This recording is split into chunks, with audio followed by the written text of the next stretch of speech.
আজকে আমরা শিখব বাংলা ব্যঞ্জন বর্ণ। ক,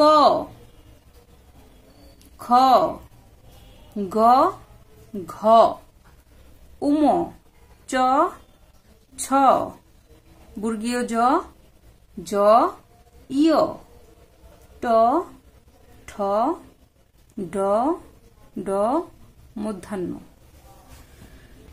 ত, থ, দ, দ, দন্তান্ন, প, ফ, ব, ভ, ম, অন্ত্যেষ্টিয় জ, বয়শূন্য র, ল, তালেবাস্য, পেটকাটা মূর্ধন্যাস্য, দন্তাস্য, হ, ক্ষীয়, ঢয়শূন্য র, ঢয়শূন্য র, অন্ত্যেষ্টিয় অ, খণ্ডত্ব, অনুস্বর, বিসর্গ, চন্দ্রবিন্দু।